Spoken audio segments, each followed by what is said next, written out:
Hey guys, Toby Morrison here. Welcome to today's video on 10 everyday things that are draining your energy, or that could be draining your energy, and hopefully you've stopped doing some of these things. But sometimes it's really important to know what to do, but sometimes it's just as powerful to stop doing stuff that's not actually helping us. So today I thought I'd share with you 10 things that can be draining your energy every single day that you might not even know about. And some of them will be really, understandable and relatable, and others not so much. So just be open with this. It's obviously different for each individual, but I'm sure some of these tips will be really helpful for you to be aware of so you can actually change it for the better. So the first thing that can be draining your energy on an everyday level can be your actual attitude. And again, this is not all about mindset, but this is just something powerful that I've seen. So when we wake up and we look outside and we go, oh, it's another cloudy day. What a crappy day.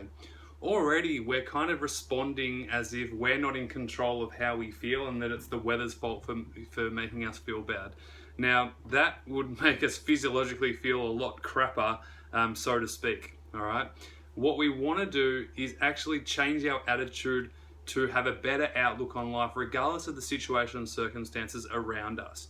Attitude can really be, increase your altitude. That's what my teacher used to tell me all the time. Toby, attitude makes altitude. And that's a really important thing to remember. So just remember, when you do wake up or when you are having a bit of a bad day, turn your attitude around. It can make a huge difference for your energy. The second thing that you need to stop doing, and that will be draining your energy, is researching negative crap online.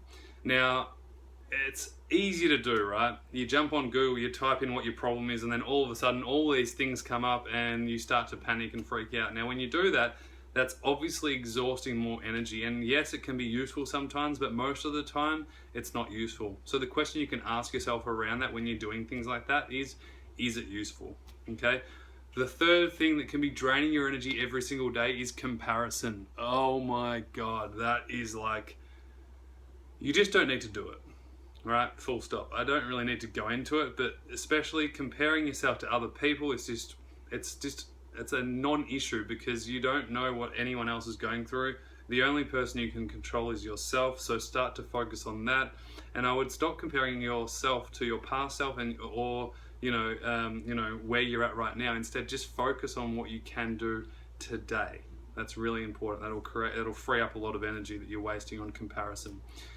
Now, one interesting thing, or number 4 on the list, is actually your bedroom, the environment that you're in. Now, when you're in your bedroom all day, every day, what can happen is that it creates a bit of a energy downfall, in the sense that our bedroom is associated with sleep, and it can be associated with things that aren't useful. Now, of course, sleep is vital and we need to do that appropriately. But if we're in our bedrooms all the time, in a dark room with not much light, not much air, that can be quite draining without you even knowing about it, right? So my suggestion is, if you are struggling a bit, try and get out of the bedroom and into the lounge room at least. If not, even better would be to go outside just for a period of time.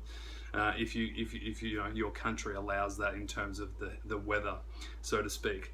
But bedroom can be huge, and if the bedroom is where you spend most of your time in, brighten it up, put awesome quotes on the board, put inspiring photos that lift you up, put things that you love that fill your heart with joy.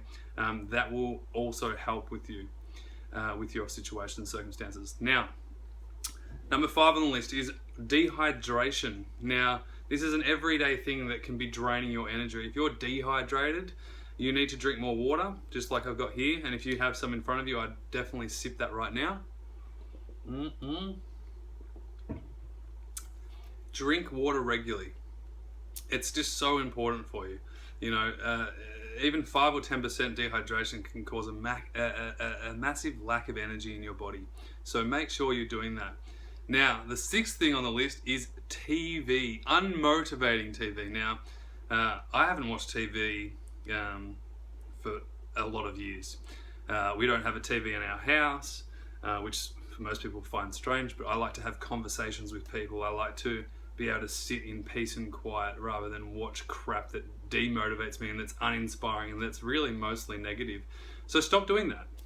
Put on, if you do like TV, put on documentaries that lift you up. Put on inspiring movies and metaphors that actually give you a lift. And again, it doesn't have to be all,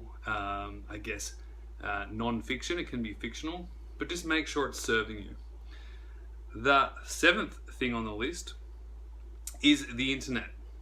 Now, obviously, the internet's fantastic because it connects us to things that we need and we need help with, and relatable stuff that is important to us and we value highly.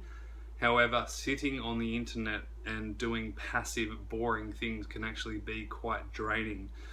Be aware of that.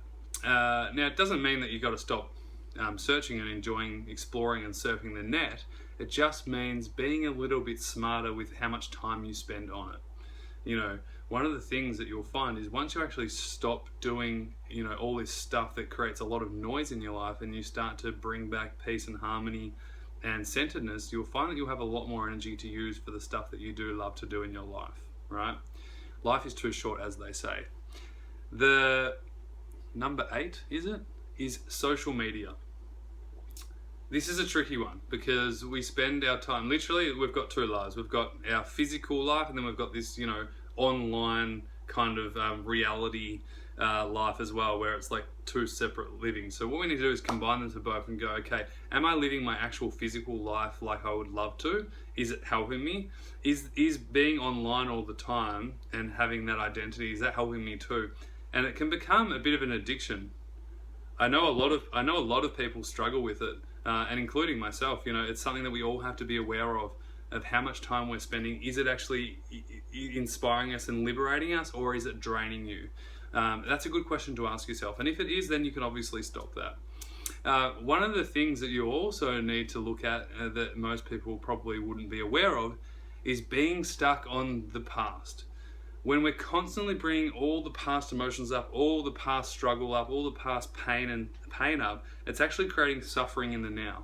So whilst this is a bit off topic, it's actually really important to look at, because this is an everyday drainer that can be really useful to change and actually enhance your energy levels. Because once you stop focusing on the past that wasn't serving you, you start focusing on changing the now, physiologically, emotionally, everything will start to change for the better. And all these things that I've listed on this video are really vital in terms of enhancing your life and improving your life. I know for myself, when I start to do things that invigorate me, inspire me, and actually uplift me, I feel a lot better. And I'm sure you will too. And I've met so many people who have literally switched from negative stuff online to stop researching all the bad stuff to then finding things that do help them and moving forwards. Their lives have changed within months, right? Because they've gone and done the things that they needed to do to actually help themselves get out of their stuckness, if that makes sense. Lastly, this is a little bit of a random one, but this can be really interesting, and I'd like you to try this at home. Your clothes. It sounds a bit strange, doesn't it? But if we don't actually get changed out of our, nighttime sleepwear, in the sense that if we're walking around in our pajamas or, our grubby kind of clothes, it creates this kind of feeling. And we know for a fact that if you dress up, you feel a different way. If you put makeup up, if you're a female or a male, I know males wear makeup sometimes. If you're wearing makeup, it can change how you feel about yourself. So if you're feeling quite sluggish and you're feeling quite tired, sometimes getting out of your grubby clothes or your sleep time clothes into formal attire or even just casual attire can actually make you feel a little bit better. Give it a go. There's a bit of research behind that to actually say that it can improve our mood. And the same thing with the bedroom. Like I said, it's just about getting out of those, places where, it's appropriate for some of the time, but not all of the time. And of course, same thing with clothes. You don't have to look $1 million all the time, but at the same time, if you want to feel better, it might be worth changing what you wear, when you wear it. And that's just a little add-on to the list, because I think that all these things combined can create a massive shift in how you feel, in your physiology. And so, especially the ones about attitude, researching negative crap, comparison, those three on the first part of the list are so important to change, my friend. I hope that helps. Comment below what has also helped you. What have you stopped doing that's helped you enhance your life? and given you more meaning. I met someone recently who stopped using social media, and she said her life was amazing because she finally had all this time to think for herself and identify herself away from all this online noise. So there you go. Hope that helps.